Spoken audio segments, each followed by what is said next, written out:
Vale, pues parece que estamos en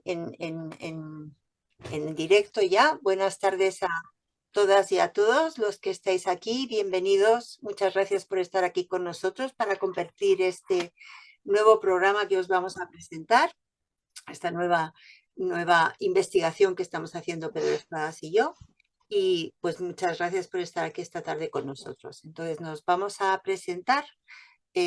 Yo ya creo que algunos me conocéis, soy Victoria Cadarso y soy psicóloga y psicoterapeuta en diferentes líneas y mi pasión es el eneagrama y no hay nada que me guste más que combinar la psicología con el eneagrama y ver qué cosas pueden encajar y cómo podemos desarrollar pues facetas en el eneagrama que combinen con la psicología y permitan que la gente crezca, se desarrolle y mejore en todo lo que es su vida personal. Así que, y ahora, pues Pedro, preséntate tú. Pues hola a todos, yo soy Pedro Espadas, soy amigo de Victoria, básicamente empezamos siendo amigos y luego nos pusimos a trabajar juntos y hemos hecho muchas cosas juntos, pero tuvimos hace tiempo un niño que está aquí, que es nuestro libro, que es el libro, digamos, la versión de autoayuda del método FACE, de lo que vamos a hablar hoy y con las novedades que esto representa. Yo soy muchas cosas, por ahí andan mis currículums, pero soy otro loco del enneagrama y, y aunque me divierte mucho hacer cosas solo, me divierte mucho hacer cosas con Victoria porque tiene la capacidad de aterrizarme muchas veces en mis ideas locas y a veces tener ellas ideas locas que yo no sé qué hacer con ellas, también esto hay que decirlo, ¿no? Porque parece que solo los 7 podemos tener ideas locas y no. Los 3 es cuando se trata de encontrar maneras nuevas de hacer las cosas, también pueden ser un poco alocados. Así es que nada, bienvenidos todos, que sois muchos, y, y vamos a ir viendo qué os contamos, cómo os lo contamos, porque en definitiva lo de hoy es la presentación de un nuevo enfoque y de un nuevo proyecto. Pues nada, Pedro, empieza tú, si no te importa, haciendo un poquito de conexión con el Face original y luego ya sigo yo con el Face que vamos a hacer ahora. Ok, pues voy a compartir pantalla y a poner el PowerPoint. Madre mía, cada vez que entra la gente suena el ascensor. A ver, ábrete, Sésamo. ¿Veis todos la pantalla? ¿Todos están más o menos bien? Entonces, como veis, lo que queremos contaros se llama Enneagrama para Salud Mental con el método FACE. Y vamos a empezar por contaros un poco, los que no conocéis el método FACE, en qué consiste. FACE significa facilitando autoconsciencia y cambio con el enneagrama, porque nosotros nos dimos cuenta de que cada vez que cambiamos y ponemos la atención en nuestros patrones, comenzamos a aprender sobre nosotros y eso nos da un mayor nivel de conciencia. El método FACE fue un reto para muchas personas que nos pedían una herramienta para aplicar el enneagrama sin tener que hacer toda la formación, ¿no? Coach, docentes, terapeutas, psicólogos, ¿no? ¿Cómo podemos aprovechar todo eso que sabéis? Así es que nos metimos hasta las cejas a ver qué podíamos destilar y destilamos un sistema que nosotros lo llamamos cambio sin autosabotaje. Porque cada uno de los patrones de nuestra personalidad, que es una manera fija en la que nos comportamos, en la que sentimos o en la que pensamos, pueden convertirse en una excusa para que nos frenemos, para que no nos atrevamos, para que rechacemos hacer cambios, incluso cambios que nosotros nos proponemos. A veces pueden ser necesarios porque lo puede pedir nuestra situación vital, pero a veces puede ser solo un deseo de expandir nuestros horizontes, ¿no? Entonces empezamos a mirar cuáles serían los factores o cuáles serían las áreas en las que nuestra personalidad nos deja atrapados y pueden ser causa de autosabotaje. Lo primero que hicimos fue para poder trabajar el enneagrama de una forma mucho más simple, fue empezar a definir los tipos, aquí hablando de clientes, no como hace el enneagrama tradicional desde la pasión o la fijación, sino, y tampoco como hace el Enneagram Institute con el miedo básico, el miedo básico, sino desde lo que llamábamos la sensibilidad específica de cada tipo que nos habla de situaciones, de la capacidad que tenemos de responder, de reaccionar ante determinados estímulos que inconscientemente, en función de nuestra sensibilidad y de nuestras experiencias biográficas, vivimos como amenazadoras, vivimos como peligrosas, ¿no?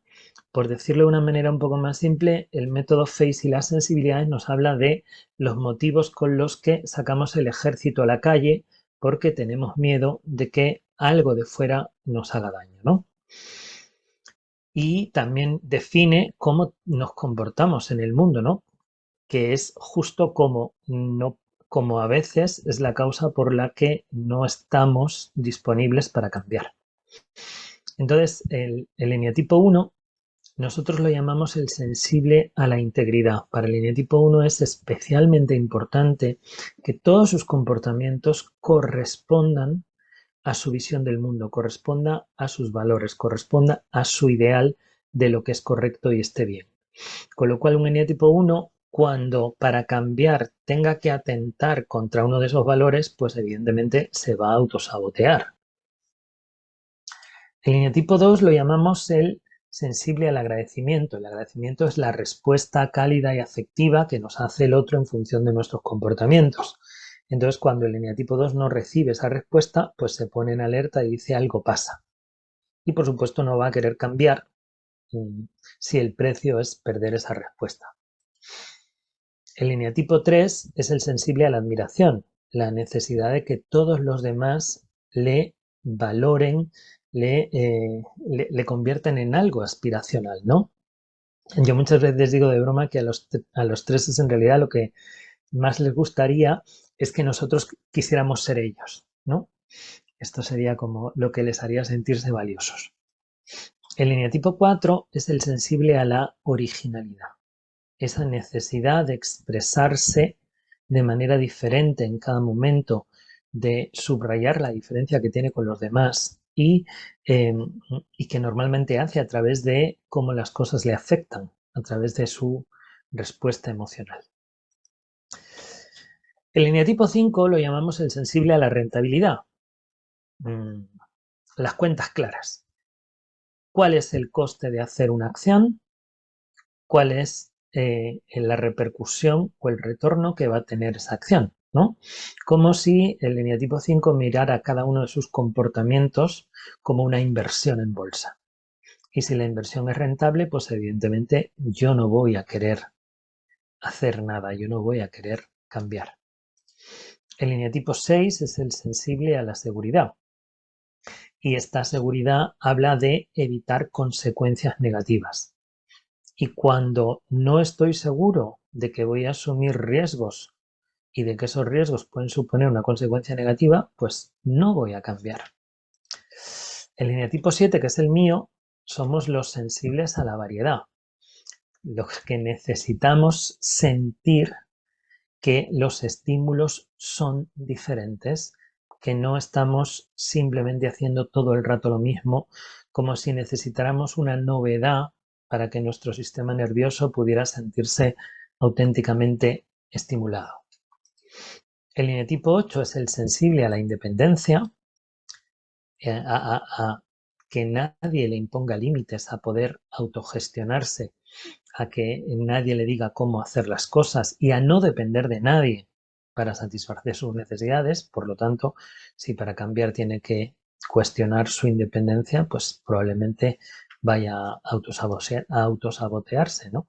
Y el eneatipo 9 es el sensible a la paz interior, a ese estado de calma y tranquilidad que le permite no reaccionar, que le permite no entrar en conflicto, que le permite no separarse de las personas de su entorno, ¿no?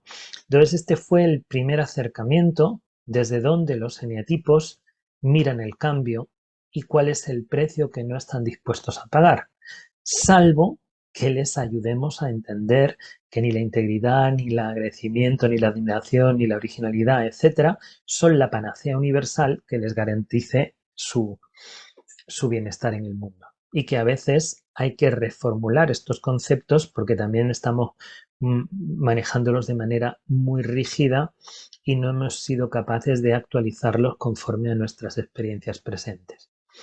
Esto nos llevó a mirar cuáles serían las 9 dimensiones y nosotros cuando nos metimos en el método FACE nos basábamos en 3 pilares. Uno era la neurociencia, cómo funciona el cerebro. El segundo es los 9 tipos de personalidad, los 9 tipos. Y el tercero, cómo utilizar el símbolo del eneagrama en su significado original de mapa de procesos. Por eso el método FACE es un método en 9 etapas, 9 pasos, en 9 dimensiones. Y lo llamamos dimensiones porque en realidad abarcan mucho más que un concepto y en cada uno de los eneatipos se puede presentar de distintas maneras, ¿no? Lo primero que hacíamos en el punto 0, que es el punto 9, que es donde se abren y se cierran los procesos, era una entrevista para preguntarle a esa persona qué es lo que no funcionaba, qué es la parte de su vida o el área de su vida donde necesitaba un cambio. Y entonces, en la dimensión 1, teníamos que determinar ese cambio con todas esas cosas de que los objetivos son concretos, mensurables, ¿no? Pero todos nosotros nos hacemos muchas trampas a la hora de buscar objetivos que sean concretos, mensurables y realizables, ¿no? Entonces teníamos que trabajar con esos obstáculos, ahora vamos a ver cómo, y después teníamos que eh, impulsar, impulsar con una emoción ese objetivo, ¿no? Y eso significaba que teníamos que tomar conciencia de cuáles son nuestros patrones emocionales, por eso a la dimensión 2 le llamábamos energía emocional, inteligencia emocional, perdón. Cuando se inicia el movimiento con la emoción, necesitamos estar motivado para mantener el movimiento, ¿no? Y nosotros básicamente, como vamos a ver luego, lo hacemos a través de los valores. Necesito apoyarme en un valor para poder permanecer en el cambio. El siguiente paso, el punto 4, la dimensión de la ecología, tiene que ver con si yo consigo mi objetivo, ¿cómo va a afectar eso a mis relaciones? A todas mis relaciones, a todo mi entorno, a mis relaciones de pareja, a mis relaciones profesionales, a mis relaciones familiares, a mis relaciones sociales. Para poder prever cualquier daño y también para distinguir lo que consideramos personas en las que nos podíamos apoyar y personas que podíamos considerar tóxicas porque iban a torpedear nuestro cambio. Evidentemente, como todos tenemos presupuestos, tenemos recursos, ¿no? La materia es limitada, pues ¿de dónde voy a sacar los medios que necesito para llevar a cabo el cambio? El más simple de todos, ¿de dónde voy a sacar el tiempo? ¿Dónde lo voy a quitar? ¿No? Por eso en la dimensión 5 nos fijábamos en las necesidades, ¿no? ¿Qué cambio tengo que hacer en mis necesidades? En el eneatipo 6, como sabéis que hablamos antes de las seguridades, quizá muchas veces en el eneagrama se habla del leal, ¿no? Por eso en la dimensión 6 está el momento en el que yo me comprometo o me vuelvo leal hacia mi cambio. Es lo que nosotros llamamos es el momento de la determinación. Y es un momento donde ya, una vez que estamos, ya no hay marcha atrás. Tengo que prepararme, evidentemente tengo que prepararme, tengo que ver cuáles son los pasos que tengo que dar, tengo que comunicar a mi entorno lo que va a pasar, tengo que entrar en acción, que es la dimensión 8, y por último, tengo que integrar el cambio que he hecho, ¿no? Si os fijáis, estamos hablando de trabajar sobre las actitudes primero, después trabajar sobre los automatismos, porque tanto los patrones que tenemos sobre las necesidades, que son los instintos, y las relaciones, que son los tipos de apego, pues son muy automáticos en nosotros porque no están conscientes, ¿no? Y luego cuando tengo que prepararme y hacer las cosas e integrarlas, pues hablamos de aptitudes, ¿no? Esto sería completar las 9 dimensiones de un proceso de cambio que, como digo, sería diferente partiendo de la sensibilidad de cada eneatipo. Nosotros nos dimos cuenta que el autosabotaje pasa porque no somos conscientes de las características de nuestro tipo. Pero si llevamos esas características de nuestro tipo al consciente, lo que inconsciente funciona como obstáculo se puede convertir en un recurso, ¿no? Y entonces estas 9 dimensiones del método FACE tienen cada una un aspecto de nuestra personalidad, no importa cuál sea nuestro tipo, en la que vamos a trabajar para tomar mayor conciencia y a partir de ahí ver cómo utilizamos ese nuevo recurso. ¿Ok? Con lo cual, el recurso que trabajamos en la dimensión 1 es el marco mental, que tiene mucho que ver con nuestro sistema de creencias. En la dimensión 2 trabajamos la energía emocional. ¿Cuál es la emoción que tengo más disponible o cuál tengo que desarrollar? ¿Cuál tengo que entender y aprender a canalizar para realizar mi cambio? ¿En qué valores me apoyo para mantenerme motivado? El yo relacional, que tiene que ver con cómo necesito que me vean los demás, porque es lo que va a determinar la dimensión de la ecología, porque cuando cambie los demás probablemente me vean de otra manera. ¿Puedo yo manejar eso?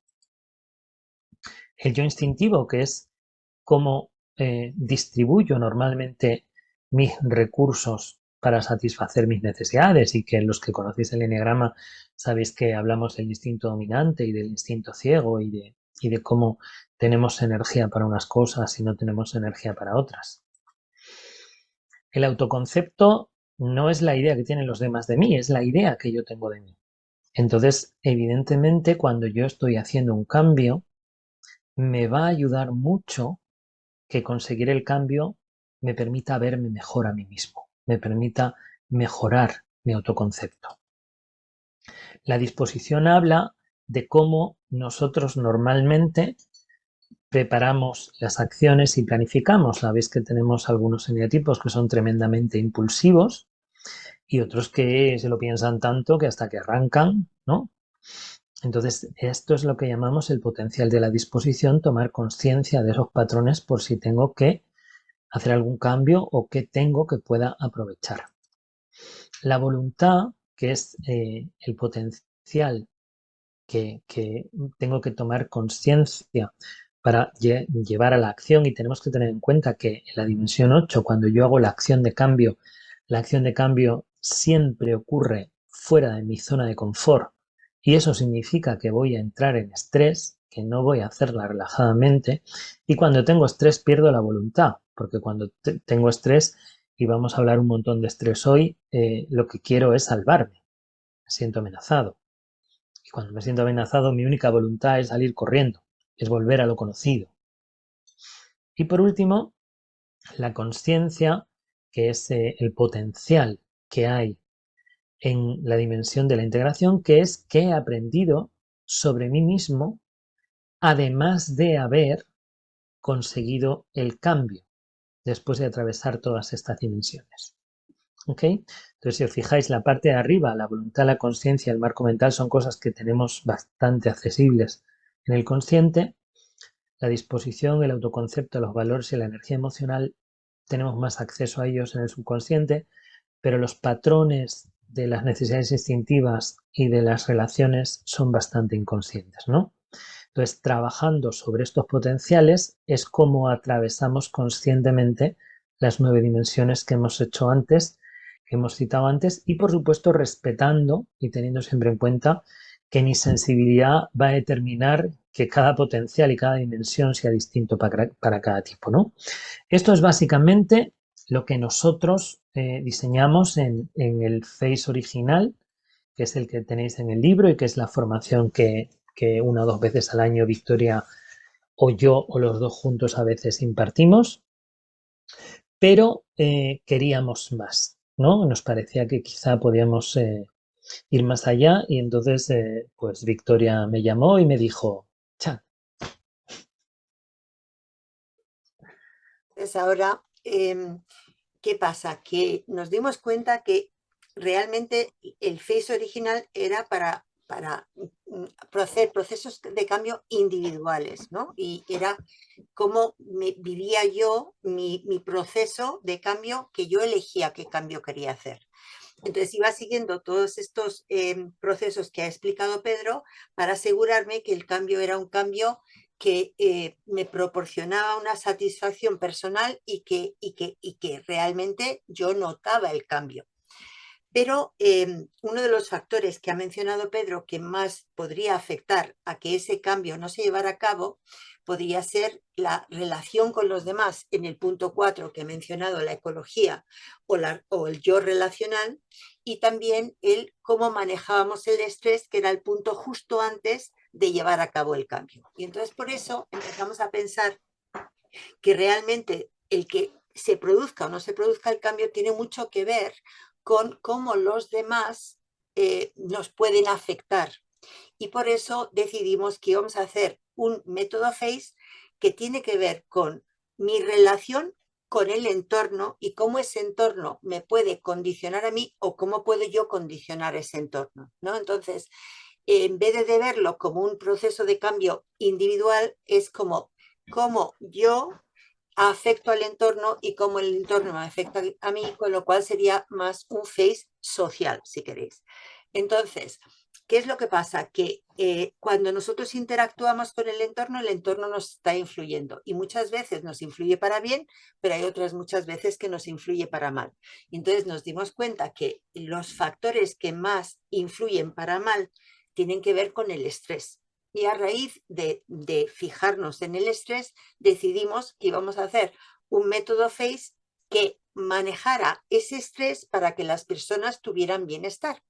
Y llegamos a la definición de la OMS de lo que es la salud mental, que dice que la salud mental es un estado de bienestar mental que permite a las personas hacer frente a los momentos de estrés en la vida y desarrollar todas sus habilidades para poder aprender y trabajar adecuadamente y contribuir a la mejora de su comunidad. Y por eso originalmente el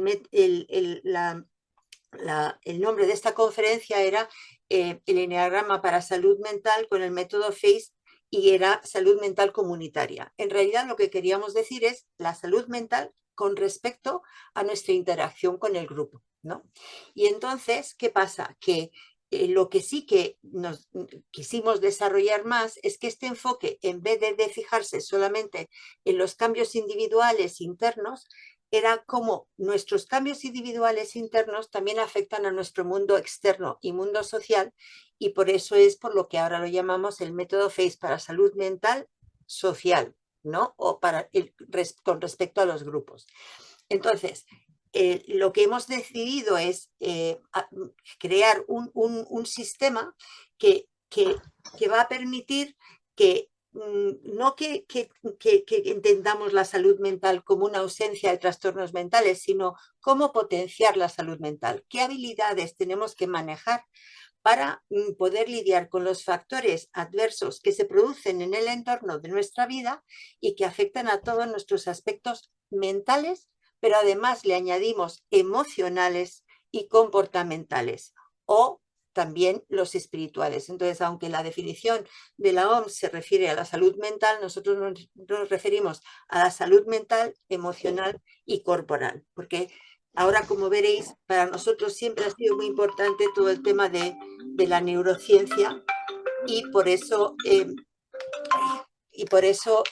siempre tenemos en cuenta los tres centros del Enneagrama y los tres cerebros que veremos a continuación. Entonces, puedes pasar la diapositiva, Pedro. Entonces, los factores adversos que hemos delimitado que nos afectan, y hay muchos factores adversos que nos afectan, pero los factores psicológicos que más nos afectan a todos son el estrés, que puede afectarnos en todos los aspectos de nuestra vida, en lo personal, en lo laboral, en lo social, en todos los aspectos de nuestra vida. Y por eso es uno de los potenciales que vamos a desarrollar mucho en este curso. Y en el estrés siempre nos movemos en la polaridad ansiedad-depresión, es decir, que el estrés genera activación y cuando yo mantengo esa activación mucho tiempo en mi vida, me puedo incluso acostumbrar a ella, pero resulta que en algún momento esa ansiedad se convierte en agotamiento que puede confundirse con depresión. Y los factores más importantes hoy en día es que nosotros nos sentimos amenazados cuando se ve amenazado nuestra autoestima. Originalmente nos veíamos amenazados cuando un factor externo nos podía quitar la vida, ¿no? De base, la parte nuestra más, como quien dice, animal. Y se hablaba de lucha, huida, congelación. Pero ahora esos factores externos tienen mucho más que ver con nuestra forma de vernos a nosotros mismos en el entorno en que nos movemos. Y también los factores psicológicos que más se van a ver afectados es nuestras relaciones sociales. Entonces, las personas que viven en aislamiento, obviamente, pues ese factor no lo están teniendo en cuenta, pero el ser humano es un ser social y es necesario relacionarse en sociedad para estar sano. Entonces, estos serían los factores psicológicos que son importantes que tengamos en cuenta y que vamos a ir viendo en este tema. Entonces, otro factor adverso que afecta y que nos deja pues ahí teniendo que reorganizarnos son las pérdidas afectivas, que pueden ser la muerte de un ser querido, un divorcio, un desempleo, el quedarnos sin un trabajo, el cambiar de lugar de casa, país, el cambio de localidad, todo eso genera estrés. Entonces, si tuviéramos que reducirlo todo a algo, diríamos que todo eso nos genera estrés y ese estrés es el que vamos a terminar trabajando. También están todas las experiencias traumáticas, que a fin de cuentas es otro tipo de estrés, ¿no? Entonces hay eventos estresantes que son externos, pero que nos influyen internamente, que pueden ser pues, eventos violentos, de maltrato, de negligencia, de abuso, o también puede haber factores estresantes como puede haber sido la epidemia, como pueden ser las guerras, como pueden ser todos los factores que van a alterar nuestra vida diaria. Puedes pasar eso. También nos afectan todo lo que tiene que ver con nuestro entorno social y nuestra familia. Normalmente nuestra familia, idealmente todos nos gustaría tener una familia ideal, pero la mayoría de las familias pues no son tan ideales y tienen cierto grado de disfuncionalidad. Y eso también nos ha dejado a nosotros, como quien dice, un patrón de base que ha generado nuestra estructura defensiva o personalidad, y ese patrón es del que hablaba Pedro, ¿no? Que como hemos vivido cierta disfuncionalidad en nuestras familias, pues entonces tenemos ciertos disparadores que nos afectan y que nos hacen entrar en estrés. Y eso es un tema a tratar. Luego, por supuesto, están los factores socioeconómicos, las desigualdades económicas, la falta de acceso a la educación, las personas que son inmigrantes, todo este tipo de factores externos que nos afectan. Y por último, y esto ahora está muy de moda, que resulta que cuando una persona tiene estrés o tiene un estrés prolongado que se convierte en trauma o tiene un trauma, normalmente, sin darnos cuenta, buscamos una salida a ese malestar que nos genera el trauma y ahora se está viendo que las adicciones son una forma de aliviar el dolor producido por el estrés o trauma. Con lo cual, para que veáis lo importante que es el factor de estrés en todos estos temas, ¿no? Entonces, estos factores que nos van a generar estrés, desde el eneagrama hablamos de los 3 centros, de la parte mental, que vamos a centrarnos en las creencias limitantes que tienen los tipos respecto de pues, sí mismos, respecto de los otros, respecto del mundo. La parte más emocional, y es cómo manejan cada tipo las emociones, que eso ya lo veíamos en el Face original y aquí le damos una vuelta más.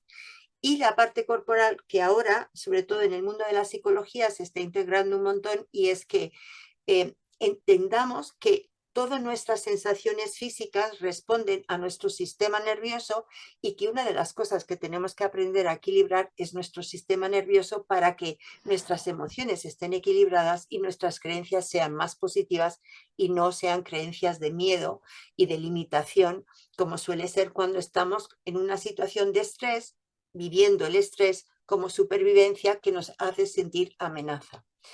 Entonces, además de hablar de los 3 centros, vamos a hablar de cómo la neurociencia explica esto, ¿no? Y para mí, aunque el modelo dicen que está ya un poco obsoleto, sí es un modelo muy claro para entender las cosas, que es el modelo triuno de Paul MacLean. donde hablamos de los 3 cerebros. Entonces tenemos la parte del cerebro reptiliano que tiene que ver con las sensaciones y el sistema nervioso, que es lo que ahora se está estudiando más a fondo, de cómo regular nuestro sistema nervioso para que tengamos una sensación de seguridad. Y cuando tenemos sensación de seguridad nos conectamos mejor con los demás. Pero si no tenemos sensación de seguridad vamos a estar alerta y vamos a vivir al otro como un enemigo, no como un amigo. Y entonces difícilmente nos vamos a relacionar adecuadamente. Desde el límbico, otra vez se está viendo que hay emociones que llamaban negativas, que no lo son tales y son adaptativas, pero que podemos potenciar las emociones positivas, que esas nos van a hacer relacionarnos de otra manera con los demás. Y finalmente, en el neocórtex, pues ahora lo que también estamos viendo es cómo podemos cambiar la manera de percibir las situaciones y eso va a cambiar nuestra forma de estar con los demás. Entonces, el tema es que nosotros antiguamente con el método FACE tratábamos más lo interno, cómo cambiábamos nosotros internamente queriendo, perdón, conseguir nuestros objetivos. Y ahora lo que estamos fijándonos es que cuando cambia lo interno, necesariamente va a cambiar lo externo, porque por un lado nosotros vamos a afectar a nuestro entorno, pero también nuestro entorno nos afecta a nosotros. Y esos cambios pueden ser positivos o pueden ser negativos. Es decir, que si yo decido que le voy a poner un límite a mi madre, pues mi madre a lo mejor no se lo toma muy bien el hecho de que yo le ponga un límite. O si yo voy a luchar por algo que es contrario a lo que mis amigos piensan que es por lo que tendría que luchar, pues voy a tener cierta resistencia de lo externo, ¿no? Entonces, este FACE nuevo vamos a enfocar la manera de interactuar en grupo. Y grupo nos referimos fundamentalmente familia, amigos, compañeros personales y profesionales que nos van a poder ayudar a estar mejor con los diferentes grupos con los que interactuamos. Perdón.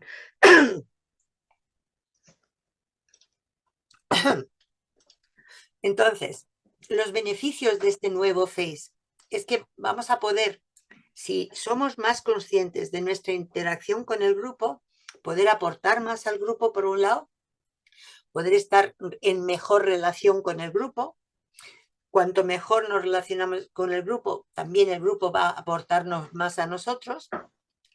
Y trabajar nuestro malestar que se puede generar en los grupos, que es la sensibilidad de la que va a hablar Pedro ahora, que le llamamos la sensibilidad de interacción, y así poder estar, que tanto nosotros aportemos al grupo como que el grupo nos aporte a nosotros. Porque como nosotros no podemos cambiar al grupo, sí podemos cambiar nuestra relación con el grupo cambiando nosotros. Y entonces aprender que si no podemos cambiar el grupo, al menos sepamos estar bien en una situación en que nos sintamos mal, que es lo que le llamamos el bien malestar en los grupos.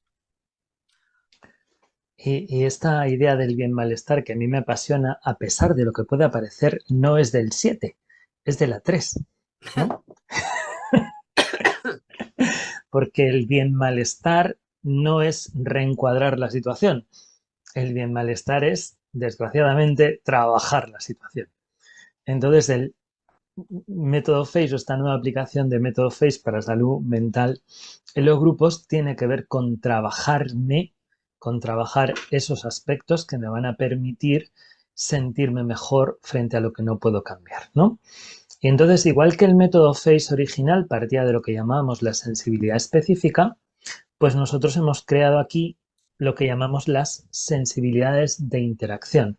Las sensibilidades de interacción básicamente son lo que nos dice si una persona se va a sentir mal o bien en el grupo. Como bien y mal sabéis que son palabras muy relativas, ¿no?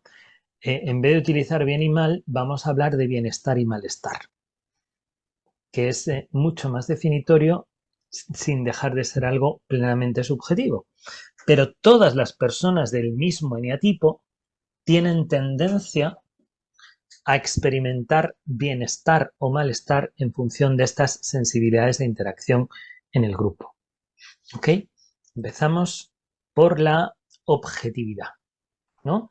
Veníamos de este eneatipo 1 que tiene la sensibilidad específica a la integridad, que necesita que todo sea íntegro.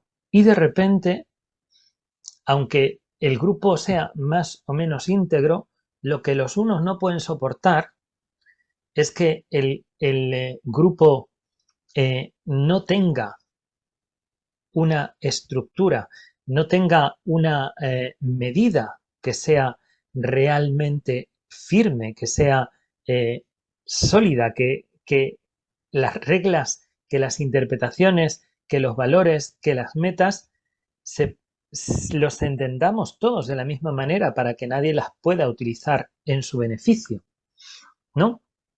Entonces, evidentemente, cuando no hay objetividad en el grupo, el eneatipo 1 va a sentir que su integridad está en peligro. Porque si el grupo funciona con valores ambiguos, si la autoridad del grupo es arbitraria, va a chocar con su manera de relacionarse dentro del grupo. Entonces, cosas, por ejemplo, que le van a causar malestar al uno en un grupo, pues cuando no hay una organización y unas reglas claras, cuando se tolera la relajación de costumbres, por no hablar de la corrupción, cuando hay favoritismos, cuando él hace propuestas de mejora y se le ignoran, ¿no? Si tenemos unos aquí, que alguien diga si estas cosas no le hacen sentir mal, ¿no? Sin embargo, ¿qué cosas le hacen sentir bien a un eneatipo 1 cuando está en interacción? Pues cuando sus valores y los del grupo son afines, son parecidos, cuando el grupo tiene un discurso coherente y unos comportamientos congruentes, cuando el grupo se preocupa de buscar la excelencia, cuando recibe feedback del grupo y lo que recibe es constructivo y no destructivo, ¿no? Son ejemplos de esta sensibilidad de interacción a la objetividad. El eneatipo 2 decimos que tiene la sensibilidad a la humanidad. Es decir, que no nos relacionemos como robots, que no nos relacionemos de manera fría, sino que nos relacionemos de manera humana. Evidentemente, esto está conectado con la respuesta afectiva que el 2 está esperando en base a su sensibilidad al agradecimiento, ¿no? Por eso el eneatipo 2 no va a funcionar bien en grupos que él puede decir que están deshumanizados o que los comportamientos son deshumanizados y donde no siente que puede estrechar lazos personales con las otras personas, ¿no? Entonces, ¿qué cosas le pueden generar malestar a un 2 en un grupo? Pues cuando las personas van a lo suyo y no se establece ningún tipo de vínculo, cuando descubren que hay integrantes del grupo que son egoístas, cuando descubre que las personas en el grupo se relacionan por interés, cuidado que esto no es que él no lo haga, solo que no sabe que lo hace. Cuando la gente al relacionarse con ella se muestra fría, se muestra hermética, cuando no sabe cómo relacionarse personalmente contigo, ¿no? ¿Cuándo un eneatipo 2 experimenta bienestar? Pues cuando se reciben bien sus atenciones, cuando una sonrisa o un gesto cálido siente que abre puertas, cuando los integrantes del grupo le hacen confidencias y cuando, en vez de recibir órdenes, se siente necesario, se siente solicitado. Estas son cosas que a los doses les producen bienestar en los grupos. El eneatipo 3, que era el sensible a la admiración, es sensible al desarrollo. Evidentemente, el eneatipo 3 va a buscar en el grupo oportunidades para ser todavía una mejor versión de sí mismo, para generar más admiración. Y para eso el grupo le tiene que dar oportunidades de desarrollarse. No puede ser un grupo donde el eneatipo 3, y esto es una palabra que a veces nos parece fea, pero que no lo es, o no tiene por qué serlo, cuando el eneatipo 3 en un grupo no puede canalizar su ambición en el sentido positivo, ¿no? ¿Qué cosas producen malestar al 3 en los grupos? Pues cuando está rodeado de gente que está desmotivada, cuando la competitividad sana no se valora, cuando no se premia la productividad, cuando siente que ha tocado techo y que no tiene más recorrido en ese grupo, ¿no? Son cosas que a un 3 le producen malestar. ¿Qué cosas le pueden producir bienestar? Pues cuando el grupo apuesta y reconoce su potencial, cuando muchas veces en las empresas, por ejemplo, te ofrecen un plan de carrera, Cuando el propio grupo, el 3, percibe que tiene vías de crecimiento y que tiene ambiciones, ¿no? Que el grupo también quiere ir a mejor. Y cuando se siente reconocido. Al 3 le puedes exigir mucho, pero es mucho más fácil cuando le exiges y recibe el reconocimiento por todo lo que aporta, que no simplemente la exigencia. El eneatipo 4 es el sensible a la distinción. El que era sensible a la originalidad necesita que en el grupo cada persona sea distinguida de las otras. Está muy claro que en los grupos tenemos cosas en común con nuestro grupo, pero necesitan sentir en qué son distintos y se sienten muy incómodos cuando en los grupos se trata de homogeneizar a las personas, donde se trata que todos se uniformen y no hay una atención diferencial. Los 4 experimentan malestar, por ejemplo, cuando sienten que para encajar en el grupo tienen que renunciar a parte de su identidad. Cuando sus vivencias que comparten nadie les presta atención. Cuando se les pide que sean muy prácticos y no se les permite ser, ellos dicen que creativos, yo digo que imaginativos. Y cuando se sienten menos y no saben en realidad qué pueden subrayar para distinguirse, ¿no? Porque no se valora nada de lo que nos hace distintos. Sin embargo, en un grupo, un eneatipo 4 se va a sentir bien si siente algún tipo de afinidad con alguno de los aspectos del grupo, si se valora la singularidad, si se respeta su emocionalidad y siente de verdad que puede hacer las cosas diferentes en vez de trabajar de manera monótona y casi funcionarial, ¿no? El eneatipo 5, que era el sensible a la rentabilidad, su sensibilidad a interacción es a la proporcionalidad. Es decir, estoy dispuesto a hacer cosas por el grupo, a hacer lo que me pide el grupo, lo que necesita el grupo, aunque a veces me parece que no es tan rentable, pero por lo menos que lo que me piden sea proporcionado, ¿no? Que no me piden algo que yo considere que es excesivo. Sabéis que el eneatipo 5 es muy sensible y enseguida se siente demandado en exceso, ¿no? Entonces, cuando el grupo no es proporcional en sus solicitudes, el 5 se siente incómodo en los grupos y experimenta malestar cuando de repente nota que le demandan cosas que le resultan invasivas o cuando el líder del grupo se comporta muy impulsivo sin reflexionar, cuando nota que en el grupo se toman decisiones por motivos emocionales, cuando tiene un montón de información y de argumentos y no consigue que nadie se los escuche. ¿Cuándo un 5 va a experimentar bienestar en los grupos? Pues cuando las decisiones que se toman apoyadas en información veraz, ¿no? Eso le da tranquilidad. Cuando el grupo funciona de manera transparente, cuando no hay misterios por debajo del funcionamiento del grupo, cuando se respetan las distancias personales y cuando siente que puede contribuir pero sin sentirse importunado.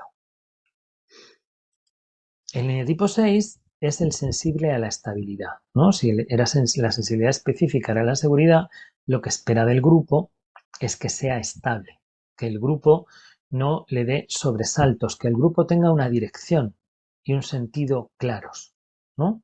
Que no haya ese tipo de cosas inesperadas que tampoco gustan a los 6, ¿no? Cuando hay indefinición en cualquier aspecto del grupo, pues evidentemente el eneatipo 6, que quiere cumplir con las expectativas ajenas, va a experimentar malestar. Va a experimentar malestar cuando siente que no hay un trato igualitario. El más igualitario de todos, el más cooperativo de todos los tipos, es el 6. A veces en un grupo se pierde la confianza en la autoridad y esto para el 6 es terrible, ¿no? Y también otra cosa que hace no sentirse bien o experimentar malestar en los grupos de los 6 es cuando se dan cuenta de que todos los demás no están tan comprometidos como él.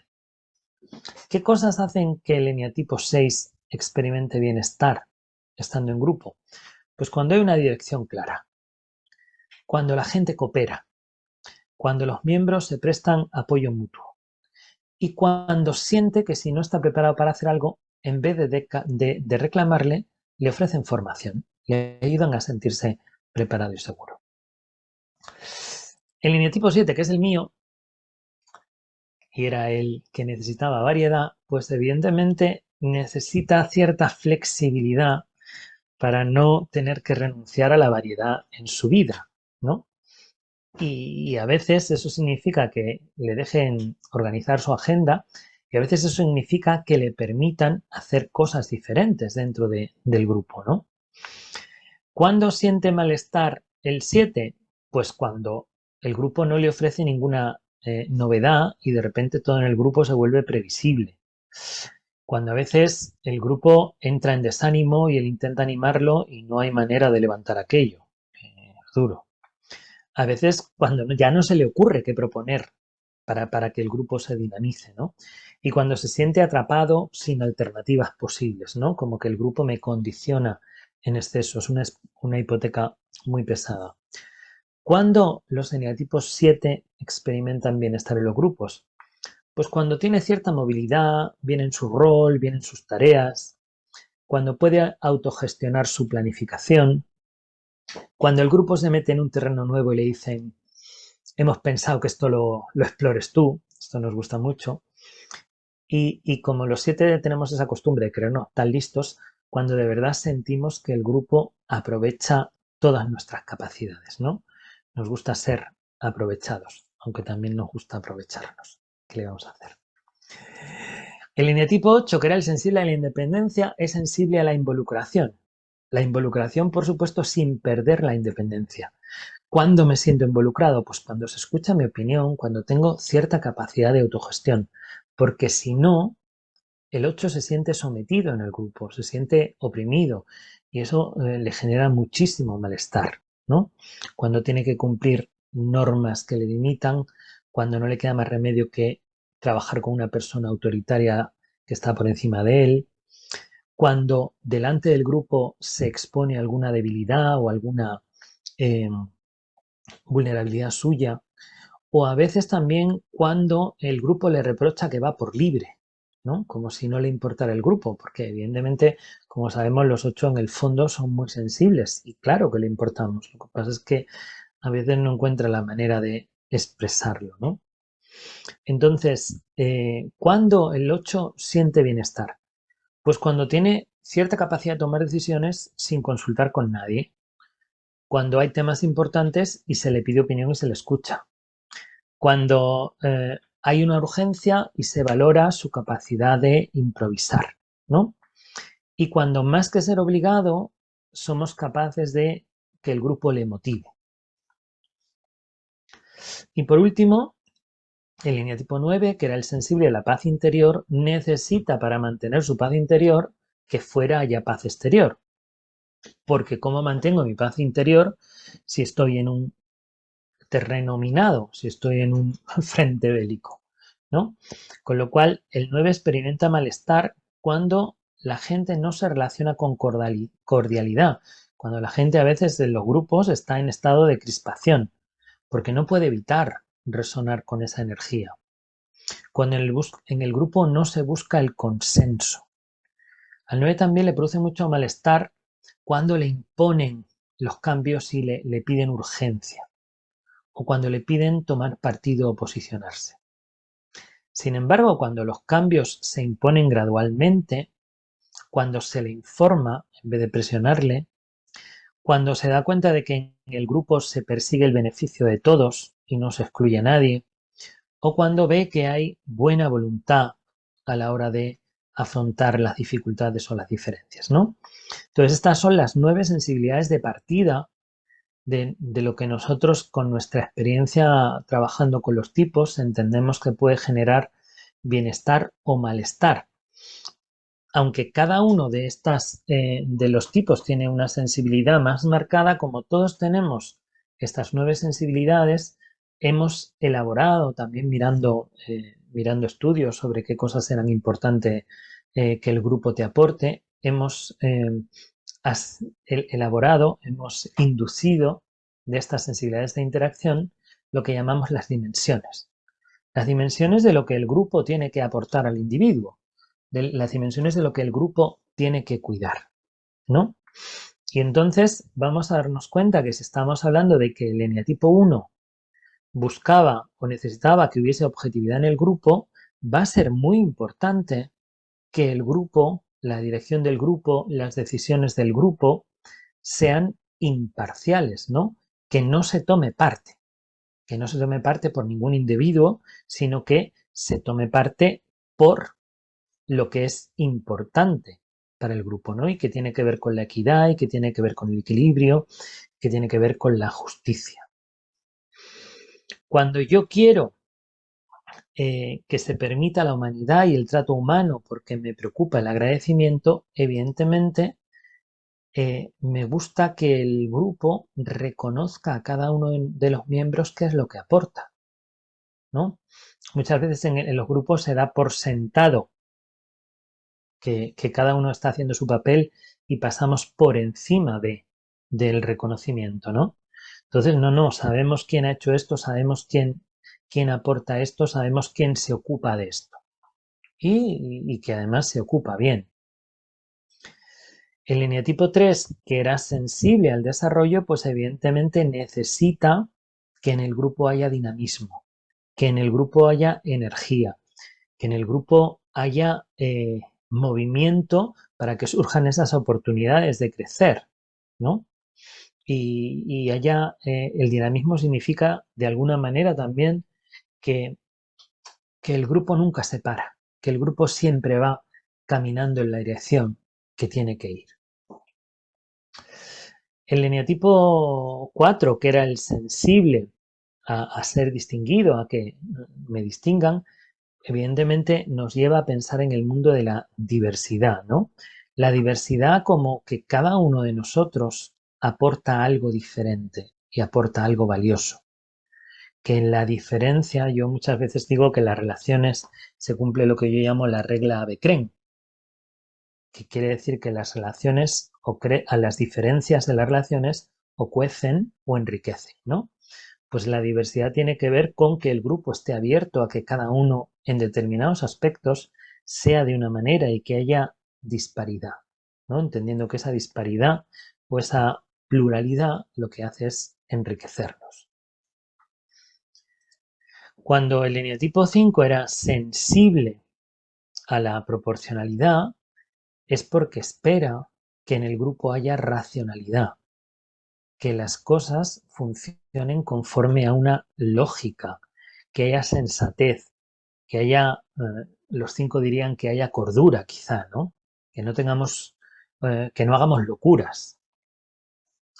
Y el eneatipo 6, que era sensible a la estabilidad y que hablábamos ya del apoyo mutuo, pues evidentemente va a ser importante que en el grupo haya solidaridad y que se fomente esta solidaridad, ¿no?